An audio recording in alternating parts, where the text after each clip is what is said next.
நான்காவது மற்றும் கடைசி T20 ஆட்டத்தையும் நம்ம இந்தியா தற்போது சவுத் ஆப்பிரிக்கா அணிக்கு எதிராக ரொம்ப பெரிய அளவில் முரட்டுத்தனமாக விளையாண்டு முடிச்சிருக்காங்க. முக்கியமாக 400 வருட கிரிக்கெட் சரித்திரமே போதுண்டாப்பா அப்படின்னு கதறக்கூடிய அளவுக்கு ஒரு தரமான சம்பவத்தை தான் இன்னைக்கு நம்ம இந்திய பிளேயர்கள் சவுத் ஆப்பிரிக்கா அணிக்கு எதிராக இந்த 4th T20 ஆட்டத்தில் நிகழ்த்தியிருக்காங்க.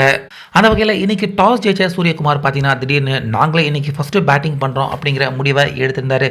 இதில் ஓப்பனரான சஞ்சு சாம்சன், அபிஷேக் சர்மா 2 பேருமே வந்தாங்க. தொடர்ந்து 2 டக் அவுட்டுக்கு அடுத்து இன்னைக்கு மீண்டும் சஞ்சு சாம்சன் அவருடைய வெறித்தனமான பேட்டிங்கை வெளிப்படுத்தினார்.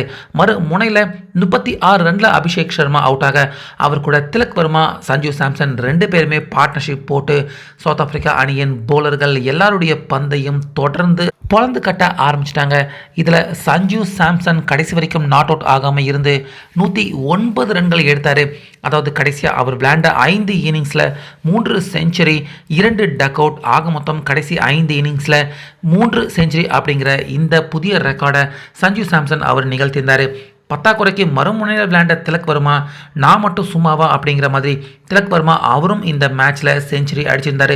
அதாவது 47 பால் ஃபேஸ் பண்ணி 120 ரன்கள் எடுத்து 10 சிக்ஸர் 9 பவுண்டரிகளை அடித்து கடந்த ஆட்டத்திலையும் செஞ்சுரி, இந்த ஆட்டத்திலையும் செஞ்சுரி அப்படிங்கிற இந்த ரெக்கார்டையும் திலக் வர்மா அவர் நிகழ்த்தி ஆக மொத்தம் டோட்டலாக 20 ஓவருக்கு வெறும் ஒரே ஒரு விக்கெட்டை மட்டுமே நம்ம இந்தியா இழந்து 283 ரன்கள் வரைக்கும் எடுத்திருந்தாங்க.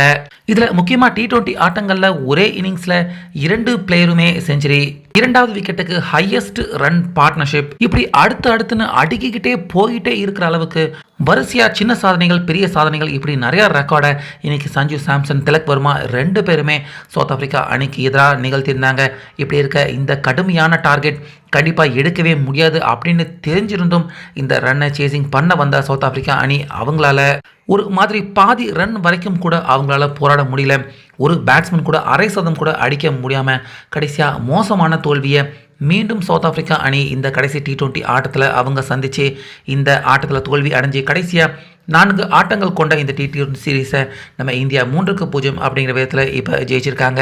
ஸோ இந்த ஆட்டத்தில் நம்ம இந்தியா தற்போது ஜெயிச்சிருக்காங்க அப்படிங்கிறது ஒரு பக்கம் இருந்தாலும் இந்த ஆட்டத்தில் நம்ம இந்தியா நிகழ்த்தியிருக்க இந்த ரெக்கார்டுகள் நிச்சயமாக இன்னொரு அணி அவங்க முறியடிக்கிறது கண்டிப்பாக வருங்காலங்களில் கண்டிப்பாக ரொம்ப பெரிய ஒரு கடினமான சரித்திர சம்பவத்தை தான் இன்றைக்கி நம்ம இந்தியா சவுத் ஆப்பிரிக்கா அணிக்கு எதிராக நிகழ்த்தியிருக்காங்க.